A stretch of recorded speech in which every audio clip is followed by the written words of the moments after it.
minta maaf bagi yang ngefan ke Romo Wihong. Pemilihnya bukan Romo Wihong hari ini, karena ketika tahu bahwa Romo Wihong itu di Gusman Banjarmasin dan akan hadir, Romo jangan lupa Romo Wihong diajak nanti ya. Ternyata banyak fans Romo Wihong hadir di sini rupa-rupanya ya. Saya hanya menyampaikan perasaan yang mempunyai fans.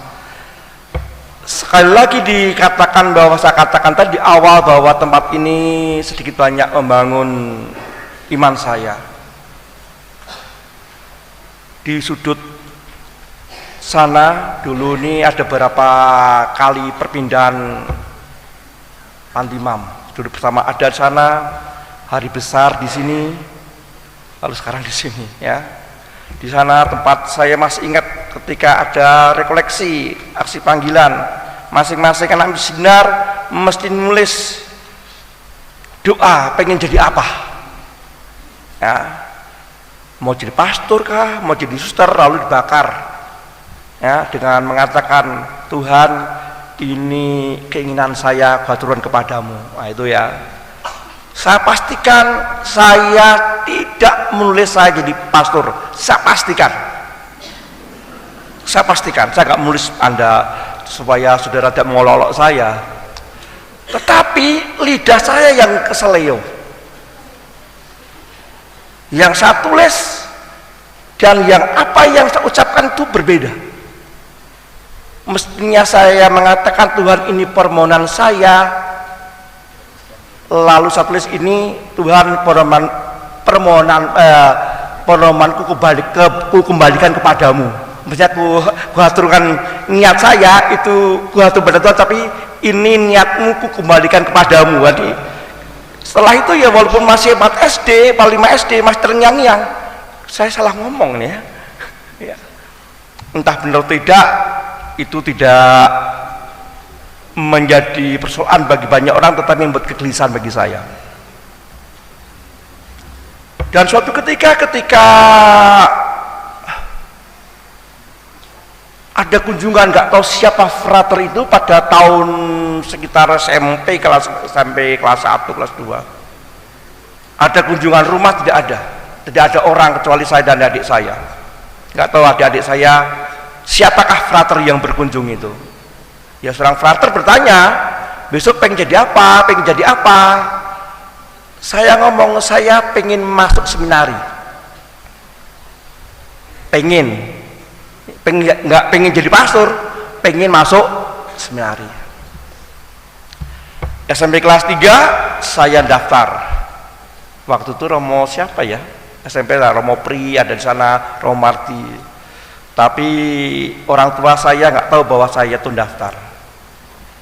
Dan waktu itu masuk Mertoyudan untuk pendaftaran bayar 3.000. Dan saya pastikan waktu saya tidak punya uang 3.000.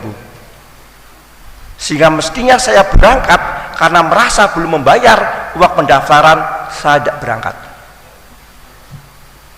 Tapi sudah berani daftar ini. Berlangsung semuanya, berlalu, tiba-tiba muncul kelas 3 SMA, gelisah lagi, mau kemana nih? Lihat sekolah nilainya 5,5 begini, mau masuk angkatan udara kayak Romo Joyo pasti kurang ganteng, ditolak duluan. Tapi yang jelas cukup menggelisahkan saya, karena janji tadi bahwa saya mau masuk seminari. Saya baru daftar seminari, belum masuk. Lalu saya diam-diam mendaftar lagi. Saya, Romo Sulis, Romo 5 orang, 6 orang Romo dulu, Romo Anton, lalu ada Pri yang wafat itu, Pak Narko, 5-6 orang yang pinter-pinter diterima, yang pinter di atas rata-rata. Tapi yang jadi Romo Sulis saja, karena tadi saya kata bahwa Romo Sulis menebus dosa, lalu mengadakan perayaan untuk saya. nggak diterima. Saya pastikan saya tidak terima.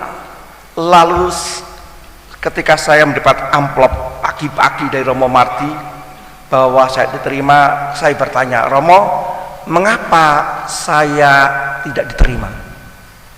Romo Marti bilang, tolong di sisi ini dilarang ketawa, ketawa denda 1 miliar. Romo Marti bilang ini, siap-siap ya, seandainya bahasa Inggrismu dapat 25 saja, kamu diterima. Ketawa ya.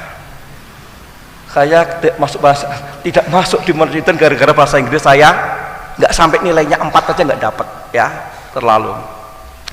Sebelum keluar dari pastoran di depan itu saya balik, Romo, apakah ada seminari lain? Saking bodohnya saya, seakan-akan di dunia ini yang namanya seminari hanya Mertayudan. Lalu Romo Marti bilang, ada Bogor, ada Malang, ada Blitar. Boleh saya mencoba yang lain, Romo? Oh boleh. 1-2 hari ini kemudian saya dibantu untuk daftar. Yang bantu salah satu Romo Joyo Sasmito, ada Romo almarhum Romo Bambang. Salah satunya Romo Joyo bertanya, ini ada kertas, tulis riwayat panggilanmu seperti apa. Nah, itu yang beliau yang memberikan rekomendasi agar saya diterima di Bogor. Akhirnya kami 3 orang terima di Bogor, saya, Romo Anton, dan Supri, yang waktu itu beliau daftar di Bogor kalau salah. Masalahnya adalah 3 orang ini, 2 orang itu kepintarannya juga di atas rata-rata saya.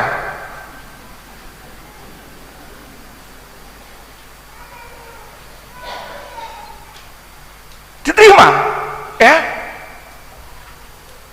tetapi rupa-rupanya saya itu awal mula suka memanfaatkan orang, termasuk Romo Anton itu yang saya manfaatkan. Ketika saya tidak tahu banyak hal, saya bertanya pada beliau. Bahasa Jerman saya tanya, bahasa Latin saya tanya. Ada PR banyak, pokoknya jangan sampai digebukin orang lah ya. Akhirnya saya pastikan ketika di awal-awal masuk seminari, saya itu kalau dapat pas ulangan bahasa Inggris, saya pastikan nilai saya itu 1, 2, 3 aja nggak dapat. Guru-guru seminari mengandaikan bahwa orang-orang yang diterima itu bisa bahasa Inggris. Baru masuk, gurunya itu bilang begini, Nana, minggu depan kalian harus mempresentasikan, sekarang setelah ini masuk di perpustakaan, cari novel bahasa Inggris, baca dan ceritakan tentang novel itu. Baca aja nggak ngerti artinya apa, suruh membawa 1 novel bercerita dari Hong Kong apa? Perjalanan.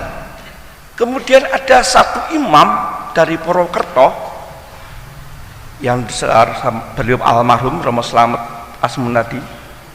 Rupanya dia juga salah satu orang yang diutus Tuhan untuk membantu saya. Dia lihat saya itu kasihan, kenapa begitu bodoh. Ya senang kalau saya bodoh, senang kalian loh. Tanya, Riz, kamu SMA-mu A berapa? A1? Keren loh.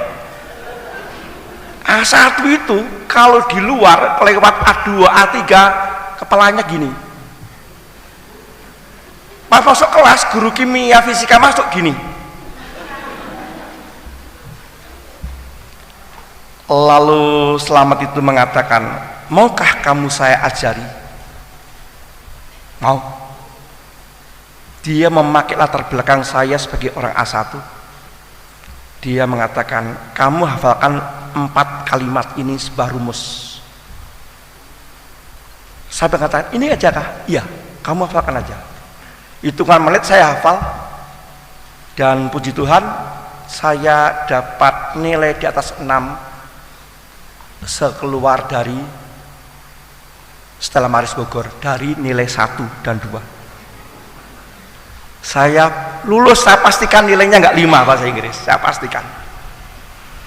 Bahkan ketika tahun rohani ada pembagian kelompok 1, kelompok 2, saya pastikan saya di kelompok 1 yang dianggap mampu mengerti bahasa Inggris. Dan saya pastikan ketika kuliah dengan guru killer waktu itu, ibu siapa itu ya, nilainya tuh nggak tahu, kalau nilai itu DE, saya dapat C.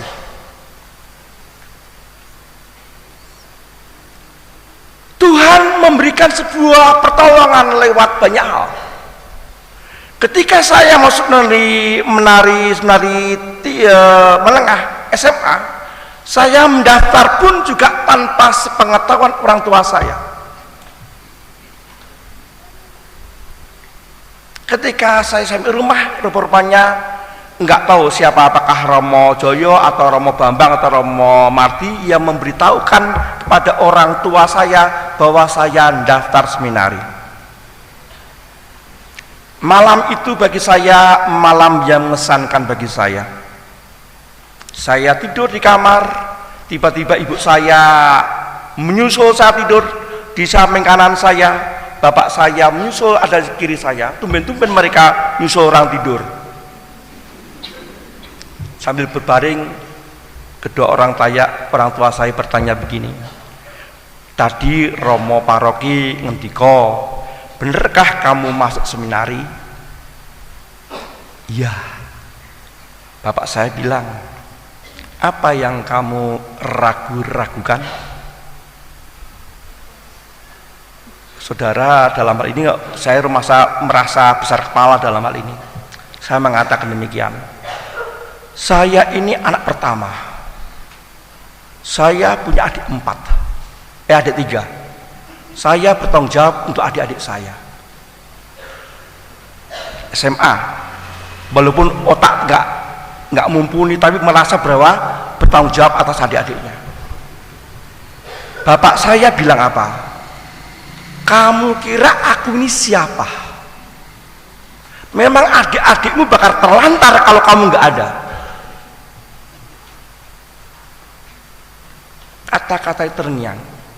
Coba kalimatnya, kamu kira aku ini siapa? Memang adik-adikmu bakal terlantar kalau kamu nggak ada. Disitulah sebuah mengalami pengalaman rohani tersendiri bagi saya. Tentu saya juga mengendapkan kalimat-kalimat itu dan juga kalimat-kalimat nasihat malam itu untuk saya. Sekali lagi Tuhan memberikan saya banyak hal. Otak yang pas-pasan menjadi pas-pasan sungguh, pas dibutuhkan, pas ada. S1 bisa 4 tahun itu, kalau enggak ya di atas rata-rata mesti enggak bisa. Sampai S1 5 tahun itu dianggap tidak punya panggilan, tahu diri. Saya memutuskan untuk skripsi itu sudah tahun kelima sajalah, sudah ngah-ngah. Tiba-tiba Tuhan mengirimkan pada saya seorang adik kelas datang pada saya, Mas, mau S1 5 tahun atau 4 tahun? Kenapa? Kalau mau 4 tahun, saya bantu ketikkan skripsi.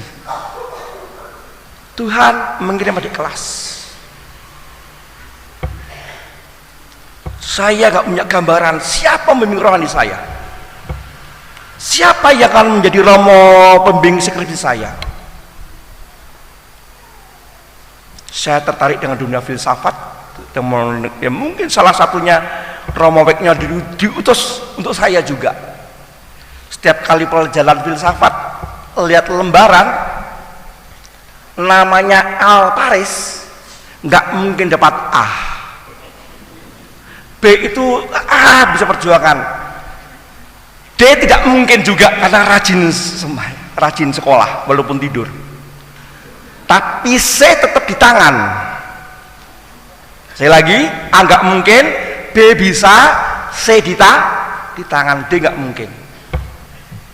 Untuk desain filsafat ini ya, sehingga saya pilih beliau menjadi pembimbing skripsi saya, dan saya mengambil filsafat tentang pengajaran Ki Hajar Dewantara.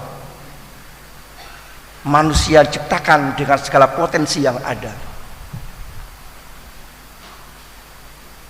40 halaman skripsi, kalau nggak sampai 60 halaman selesai. Teman saya yang skripsi sampai 150 halaman, lihat saya hanya 60 halaman dapat nilai B. Romonya pilih kasih, salah sendiri kamu nggak cari romonya pilih kasih. Ada banyak imam, banyak teman rekan yang menolong saya, menjadi tangan-tangan Tuhan menyertai saya dalam retret agung selama 30 hari untuk persiapan tabisan diakon bersama Santo Ignatius dari Loyola yang mengagumi tulisan Santo Paulus yang mengatakan rahmat dan cintamu cukuplah bagiku. Itu menggetarkan saya di akhir permenungan retret agung selama 30 hari. Hanya rahmat dan cinta itulah yang mampu saya sampai akhir mendekati untuk tabisan diakon. Persiapan diakon bersama almarhum Monsinyur Pujo. Beliau tanya, Res, dulu Pak Suparoki di Klaten juga, besok kalau kamu jadi imam, mau imam seperti apa? Karena merasa bahwa saya nggak bisa banyak hal, khotbah juga nggak bisa, yang lain-lain ilmunya juga mentok. Dengan kerendahan hati saya mengatakan saya mau menjadi imam pendoa Romo karena ketidakmampuan saja itu. Lalu beliau mengatakan, lakukanlah. Rupa-rupanya itu nggak mudah juga menjadi seorang imam pendoa. Romo Sabto ya susah juga. Siapa bilang bahwa orang yang tidak mempunyai kemampuan intelektual itu juga mempunyai ketekunan dalam berdoa? Banyak orang-orang pintar mempunyai ketekunan dalam berdoa. Dan banyak orang yang mungkin tidak punya anugerah itu pun mungkin di waktu sudah tidak pintar, banyak mainnya di X1, lihat kuasa kegelapan.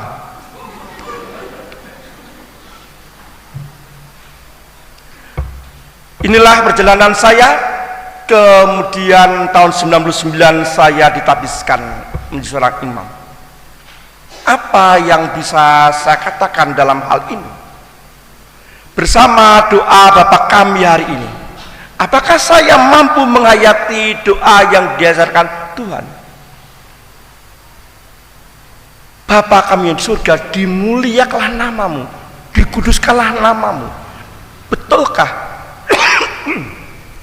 selama 25 tahun ini saya sudah mengkuduskan nama Tuhan? Betulkah selama 25 tahun ini saya sudah memuliakan nama Tuhan? Jangan-jangan melalui kelakuan saya, wajah saya, kata-kata saya,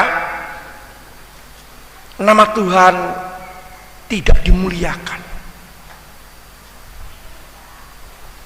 Yang jelas saya pastikan selama 25 tahun saya makan dan minum ditanggung oleh umat Kusupan Banjarmasin. Itu pun juga rahmat dan cinta. Apakah saya juga mampu mensyukuri itu?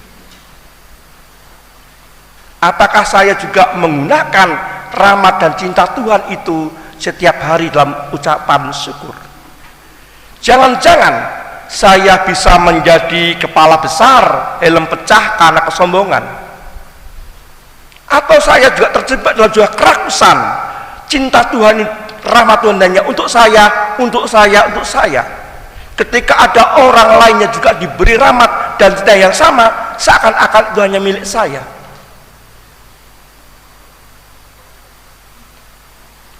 Datanglah kerajaan, sebuah masa depan. Apakah betul selama 25 tahun saya juga telah memutuskan sebuah keputusan pastoral untuk membuat apa apa yang terjadi di dunia ini sesuai dengan rencana kehendak Tuhan?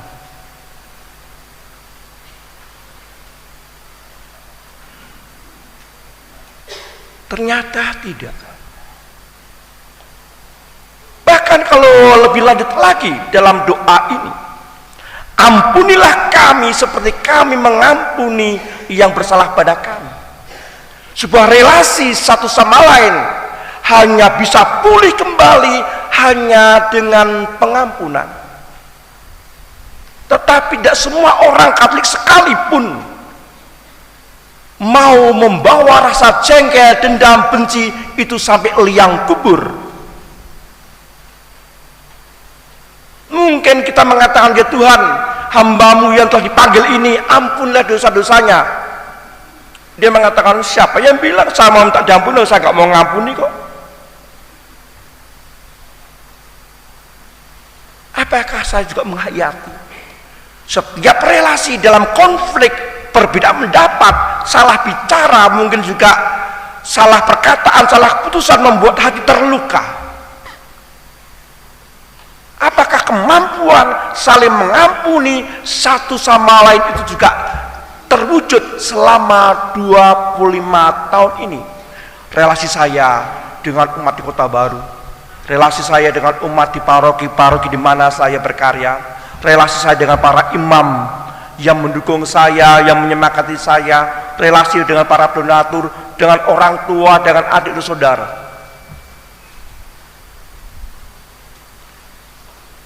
Belum tentu doa yang begitu lancar, ampunilah kesalahan kami seperti kami pun mengampuni orang yang bersalah pada kami, itu pun juga sungguh-sungguh menjadi sebuah doa yang kita harapkan. Mungkin kita mau dipahami, dimengerti, diampuni, tetapi kita tidak mudah untuk mengampuni, mengerti, dan memahami orang-orang yang bersalah pada kita. Dalam doa di Injil yang baru kita dengar, jangan masukkan kami dalam cobaan. Kita berdoa minta agar kita dilepaskan dari pencobaan, tetapi tidak jarang kita pun juga mendekatkan diri dengan pencobaan. Sudah tahu penyakitan, sudah tahu nggak bisa cepat bangun pagi, lihat bola bisa jam 4, jam 3 pagi, waktunya umat sudah mau berdoa, romonya masih tidur. Pada saat itulah saya telah memasukkan diri dalam pencobaan. Sudah tahu kolesterol, gendut, obesitas, jalan-jalan yang dilewati adalah jalan-jalan yang jual sate babi, sate kambing, mendekatkan diri pada pencobaan. Enggak mandek sayang, mandek kolesterol, akhirnya begini, semua penyakit ada obatnya, tetapi tidak setiap obat menyembuhkan penyakit. Itu dalam hal yang kecil itu. Hal-hal yang lebih besar lagi, mungkin kita pun juga sama, mendekatkan diri dalam pencobaan. Saya sekalian promosi, siapa yang lihat film Kuasa Kegelapan itu, saya rekomendasikan saudara nonton, karena si anak si Kaila itu dia telah mendekatkan diri dengan pencobaan dengan memanggil jelangkung, jelangkung, jelangkung, ya. Pada saat itulah saya gambaran orang-orang Katolik pun juga tidak sukar untuk tertemukan sebagai orang yang mendekatkan diri dalam pencobaan. Dalam dunia pendidikan kadang-kadang kami menyindir umat Katolik yang tidak mau sekolah di Katolik dengan mengatakan demikian, kamu ini waktu gereja, waktu negara ini belum baik-baik saja, sekolah-sekolah Katolik berperan untuk pendidikan, orang berbondong-bondong, ayo gereja punya sekolah, ayo gereja punya sekolah, seperti Kanisius itu ya. Tapi dalam perjalanan waktu ketika sekolah negeri mulai bagus, swasta bagus, kemudian ke sekolah ke sana, sekolah Katolik tutup.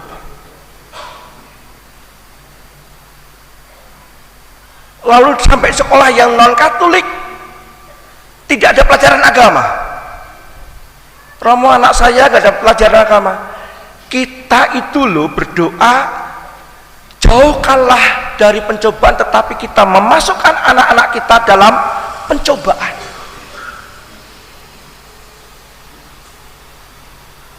Umat Benarum, saya juga membuat refleksi tersendiri untuk para suster MC untuk bicara soal sekolah SD Muhammadiyah 1-2 di Bansin. Sekolah negeri tutup pada gratis. Sekolah Muhammadiyah ada 1-2 berbondong-bondong. Saya bangga dengan orang Bansin bisa menutup sekolah negeri. Kenapa? Karena anak-anak mereka oleh orang tuanya berkomitmen. Sekolah Muhammadiyah ini kita dirikan agar anak-anak kita mendapatkan pendidikan yang bermutu. Membayar semahal apapun, mereka akan menyekolahkan sekolah yang mereka dirikan. Dan saya bangga atas keputusan itu. Apakah kebanggaan saya itu juga akan saya temukan kepada umat paroki Roh Kudus untuk menyekolahkan anak-anak di sekolah-sekolah Katolik semahal apapun? Bukan ketika tidak punya uang disekolahkan sekolah Katolik dengan dana supaya digratiskan, tapi kita dukung. Sekaligus saya promosi karena paroki ini mempunyai sekolah Katolik. Mudah-mudahan keputusan-keputusan yang kita ambil sesuai dengan rancangan Tuhan. Kita mengkuduskan, memuliakan nama Tuhan, mengendaki yang terjadi dalam hidup kita sesuai dengan rencana kehendak Allah, dan kita dikuatkan dalam relasi satu sama lain, saling mengampuni sebagaimana Tuhan telah mengampuni kita, dan kita diberi keberanian untuk bukannya berdoa jauh dari pencobaan, tapi keputusan pribadi terdalam untuk tidak mendekatkan diri dalam pencobaan. Tuhan memberkati.